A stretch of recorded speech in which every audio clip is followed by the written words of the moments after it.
السلام عليكم ورحمة الله وبركاته. أهلا بيكم معايا فيديو جديد من فيديو النهاردة إن شاء الله هشرح فيه معاكم طريقة عمل وحدة سهلة وبسيطة لعمل بطانية بيبي أو مفرش سرير، وأتمنى يا رب إن يكون إعجابكم. ما تنسوش إذا عجبكم الفيديو تدعموني بلايك وشير وسبسكرايب. وحدتنا النهاردة ممكن نستخدم فيها بقايا الخيوط لتكوين بطانية بيبي. تستخدمي في البطانية كلها بقايا الخيوط لأنك بتستخدمي مجموعة كبيرة من الألوان المتوفرة عندك. هنقول بسم الله الرحمن الرحيم. في البداية هبتدي أكون دائرة مكونة من، نخلي اللون الأخضر الأول، يعني على حسب ما انتوا حابين الألوان ايه زي ما انتوا عاوزين. أسيب مسافة من الخيط، هشتغل بخيط صوف متوسط السمك مع إبرة رقم 3.5 مليمتر. نعمل حلقة على الهواء، بقفل عقدة البداية. هكون 6 سلسلة. بسم الله الرحمن الرحيم. 1 2 3 4 5 6. هسيب أول 5 سلاسل واروح السلسلة الأولى اللي اشتغلتها وأعمل غرزة منزلقة. هبتدي ارتفع 3 سلسلة. 1 2 3. بسم الله الرحمن الرحيم. اول واخره. هبتدي اشتغل، انا بعتبر الثلاث سلاسل دول عمود بلفة، اشتغل عليهم كمان 19 غرزة عمود بحيث يكون عندي في الاول 20 غرزة عمود بلفة. زي بشتغل العمود بلفة بيكون عندي على الابرة حلقة، بلف الخيط بيكونوا لفة واحدة، بقوا معايا حلقتين. هدخل فراغي اسحب الخيط واخرج، معايا 3 حلقات بلف الخيط واخرج من حلقتين، بقى 2 بلف الخيط واخرج منهم كده. 1 2 3. هكمل لغاية ما يكون معايا 20 غرزة عمود بلفة وارجع.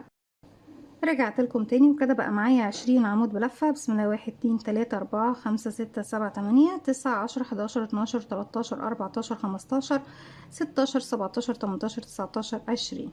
في النهاية بسيب مسافة من الخيط،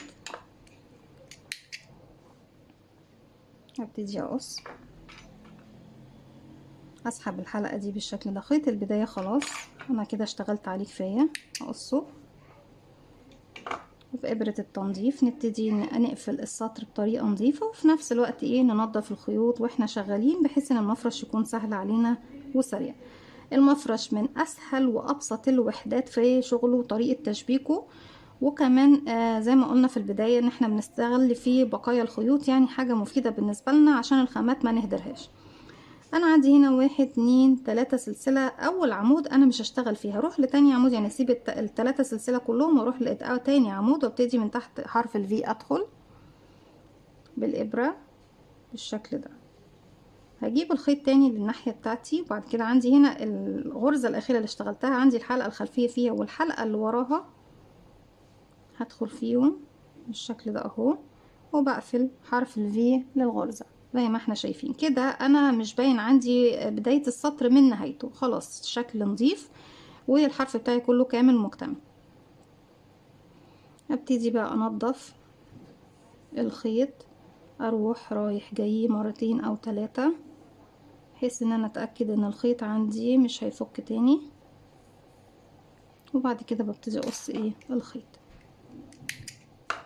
زي ما احنا شايفين. بصوا بدايتنا من نهايتنا، والخيوط كلها المتبقية بصوا عشان تبقوا عارفين انا بكونها عادي ما برميهاش، زي ما اتفقنا مع بعض. بنشغل شغل اميجرومي، بنشغل اي حاجة. لو بنعمل حتى البف اللي هو البف اللي هو بيكون كله بخيط المكرمية بنقعد عليه، ممكن ندخله من ضمن الحشو بردك، يعني كلها خامات احنا شارينها فمش هنهدرها حرام.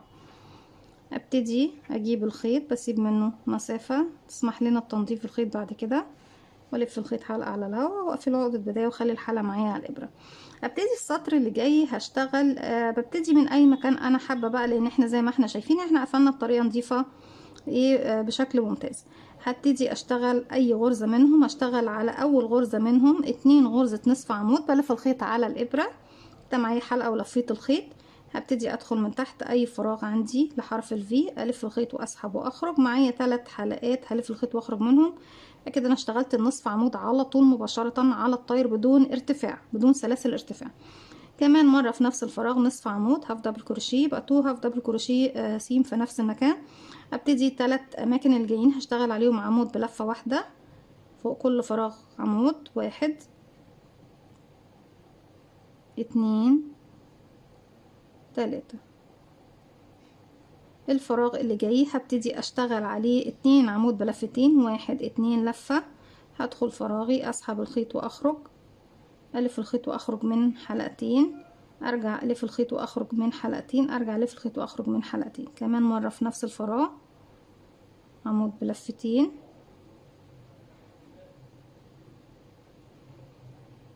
زي ما احنا شايفين بالشكل ده. بعد كده هاخد 6 سلسلة مسافة، 1 2 3 4 5 6، ارجع الفراغ اللي جاي كمان عمود بلفتين في نفس الفراغ، 1 1 2 لفة، بدخل فراغي، اسحب الخيط واخرج، معايا 4 حلقات، الف الخيط واخرج من حلقتين يبقوا 3، الف الخيط واخرج من حلقتين يبقوا 2، بلف الخيط واخرج منهم. الثلاث فراغات اللي جايين فوقيهم 3 عمود بلفة بس، 1 2 3، الفراغ اللي جاي فيه 2 نصف عمود، 2 هاف دبل كروشيه، 1 2 سلسلتين مسافة، 1 2، وهروح 2 نصف عمود، ما بسيبش اي فراغات من تحت يا بنات، انا باخد بس السلاسل من فوق. ده 1 في نفس الفراغ تاني، 2، ارجع 3 عمود بلفة فوق 3 فراغات، 1 2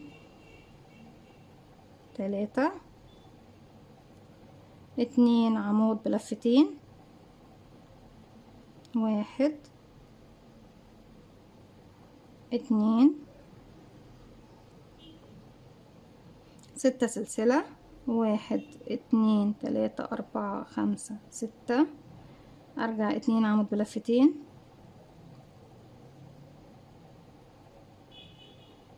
في نفس الفراغ 3 عمود بلفة فوق 3 فراغات، 1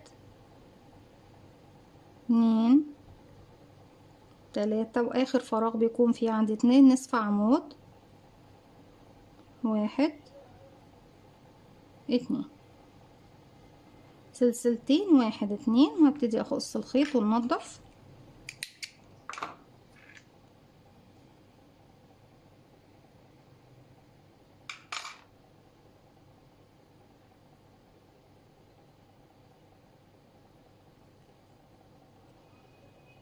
بصوا يا بنات، اول فراغ اللي هو حرف الفي الاول ده انا مش هشتغل فيه، اروح لتاني فراغ على طول وابتدي اشتغل بالشكل ده اهو، وهاجي هنا فوق السلسلة بدخل في الحرف الخلفي، الحلقة الخلفية، وابتدي اقفل زي ما احنا شايفين بالشكل ده اهو. ومن الخلف هبتدي اشبك بقى، ادخل الخيط دوت في الغرز، وارجع تاني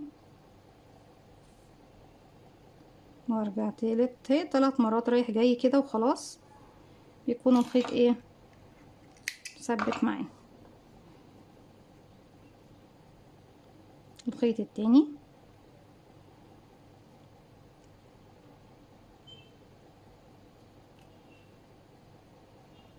ادخل بيه تحت الغرز،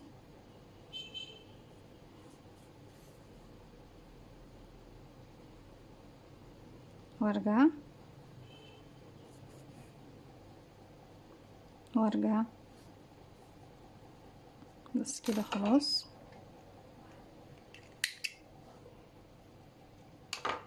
بالشكل ده. طيب كده انا بكون وصلت لنفس المرحله اللي انا عامله فيها الوحده دي، انا بس حبيت ان احنا ايه نعمل الوحدتين دول مع بعض، احنا عرفنا خلاص خطوتين اللي احنا عملتهم هنا. هبتدي بقى نبتدي نشبك مع بعض. نبتدي نجيب اللون الاحمر،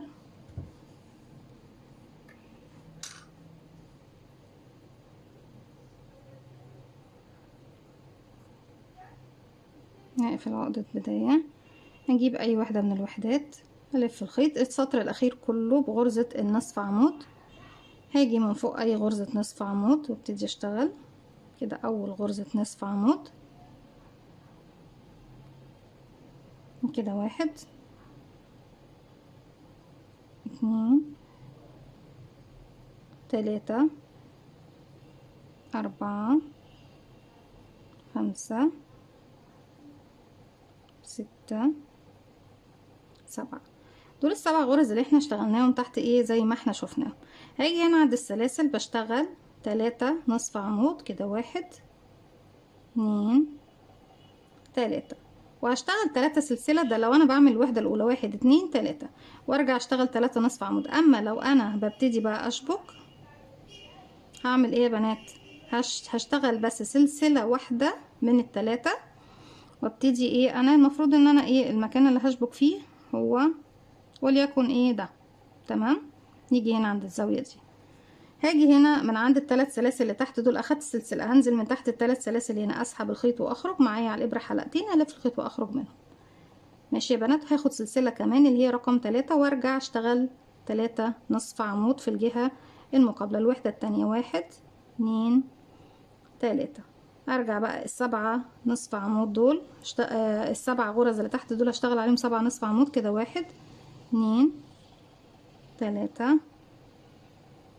4 5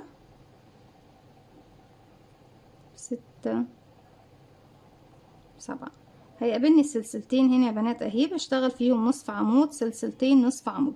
لو انا مفروض هشبك في اي حاجة في الجانب ده هشتغل سلسلة عفوا نصف عمود، 3 سلاسل نصف عمود. لكن انا لو بشبك بشتغل سلسلة واشبك وارجع اشتغل سلسلة وارجع اشتغل غرزة ايه النصف عمود الباقية لي.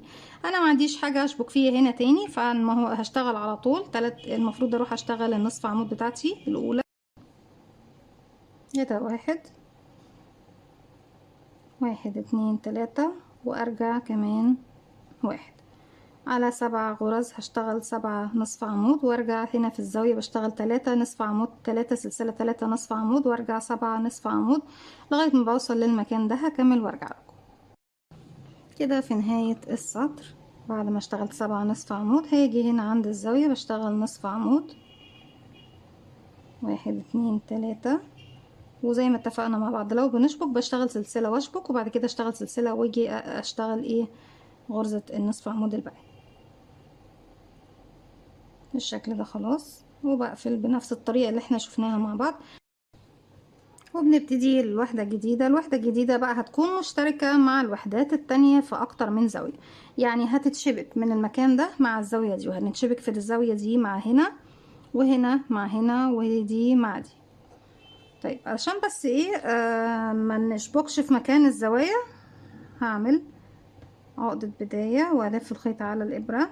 ابتدي اشتغل من اي غرزة فوق اي غرزة من الغرز الموجودة عندي هنا علشان كل الاماكن اللي هنشبك فيها تكون سهلة علينا. كده نصف عمود لغاية ما بوصل للمكان اللي فيه السلاسل. بشتغل فوق كل غرزة غرزة زيها وفوق الفراغ اللي فيه السلسلتين بشتغل نصف عمود 3 سلاسل نصف عمود.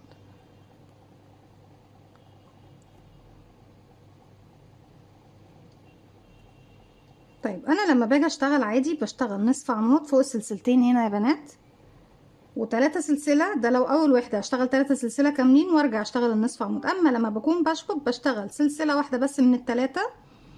هنجيب هنا بقى دلوقتي دول الوحدتين دول المكان ده مشبوكين مع بعض. هشبك انا فين دلوقتي؟ في الزاوية دي ولا الزاوية دي ولا دي ولا دي؟ شايفين المكان اللي في المنتصف اهو مكان الغرزة اللي انا شغلاه ده. بنزل من تحته كده بالشكل ده بدخل واعمل غرزة حشو واسحب الخيط واخرج معايا حلقتين الف الخيط واخرج منهم. طيب انا ارتفعت سلسلة وشبكت بغرزة بقوا 2 هرتفع كمان سلسلة واروح اشتغل غرزة النصف عمود الباقية لي. الوحدة دي ما بشبكش فيها غير فين بس يا بنات؟ غير في الزوايا مكان السلاسل اللي في الزوايا.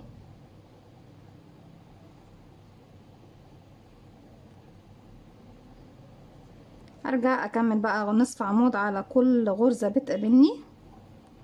ده 1 2 3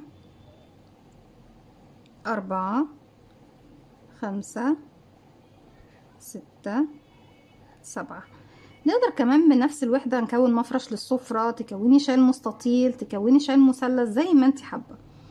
ارجع هنا 3 نصف عمود فوق السلاسل 1 2 3 بردك زي ما احنا اتفقنا مع بعض. لو انا بشتغل اول وحدة عفوا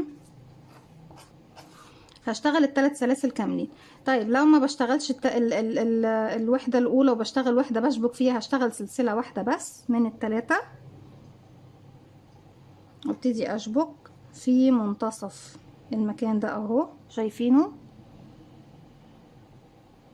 بغرزة حشو وارتفاع سلسلة وارجع 3 نصف عمود على الجانب التاني، 2 3 وارجع 7 فوق 7، 1 2 3